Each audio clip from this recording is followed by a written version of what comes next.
পয়সা ছিল না। আচ্ছা বাড়ি থেকে টাকা তুললাম, মাল প্রোডাক্ট নিয়েছিল, টাকা তুললাম।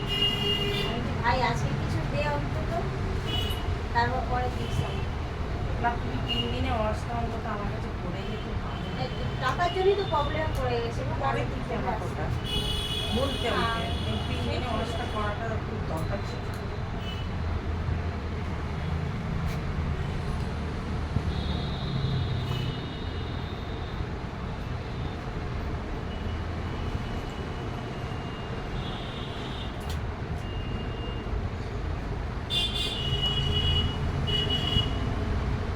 আমি না কাউকে ঘরে কিছু করানোর মতন আমার সাথে আমার আবার অন্যরকম। যাই বল তাই বল, আমি লোককে ধার দিয়ে দেবো, কিন্তু আমি নিজে ধার করে আমি কোনো কিছু করবো না। তাই আমার যে পয়সা থাকবে না থাকলে তো আমি করবোই না, তাদের তুমি হাজার বলবো ভবিষ্যৎ থেকে দেবো। তাই সেই আমার তোমার বৌমার থেকে মিলে এই বললাম, আমি দিতে পারছিলাম না, আমার এত অসুবিধা লাগছিল মনের থেকে যে বলে আসলাম, কথা দিয়ে গেলাম, দিতে পারছি না, প্রবলেমে পড়ে গেল। দিয়েছি সামনে দিয়ে দিয়েছি।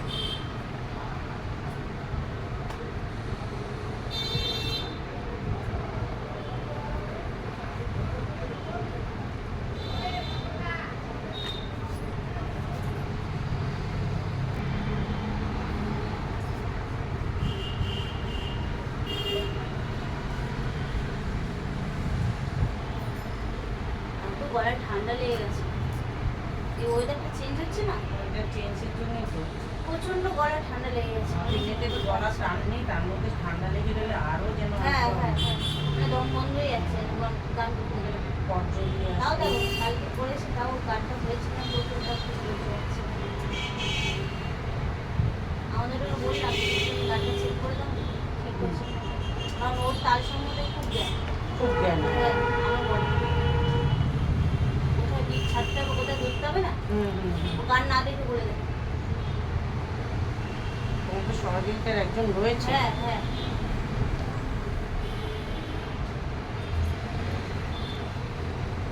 হয় না গো, মানে সারাদিন টাইম পায় না। এই তো ডিউটি থেকে এসেই আবার চলে গেল। তোমার দুটো বাচ্চাদের পেছনে দিতে হয়। হ্যাঁ, তাও তো বলতে নেই, সত্যি কথা বলতে হয় না, মানে আমার মেয়েগুলো সত্যি লক্ষ্মী লক্ষ্মী খুব লক্ষ্মী মেয়ে। আমার মেয়েদের কিছু বলতে হয় না, সব নিজে থেকে সব করছে। আর একটুতে চিল্লাতে হবেই, না চিল্লালে তো হবে না কোনো কাজ। হ্যাঁ, এই টাইম হয়ে গেছে, শিগগিরই বস।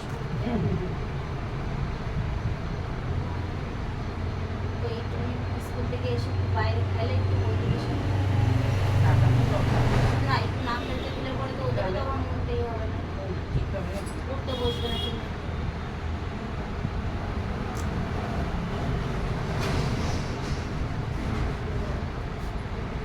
আমরা যেরকম সারাদিন এই কাজের মধ্যে থাকি, তার মধ্যে দেখো একটুখানি এন্টারটেনমেন্ট না হলে হয় না।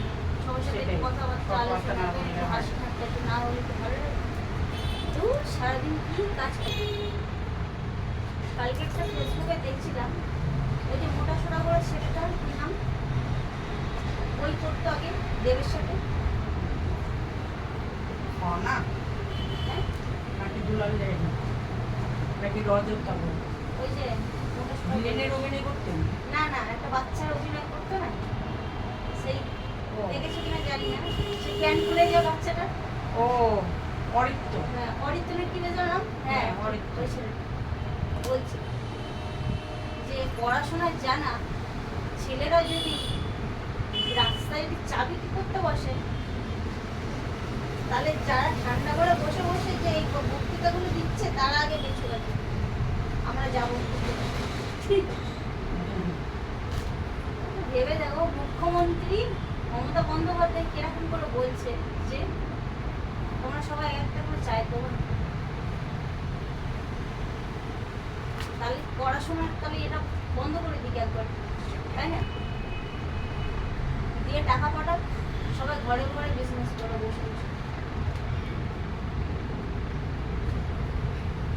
মানুষের দুনিয়ার ঢালটা সে দেখছি রাজনীতিটা করে তারপর মানে মানুষের মাথা কিনে নিয়েছে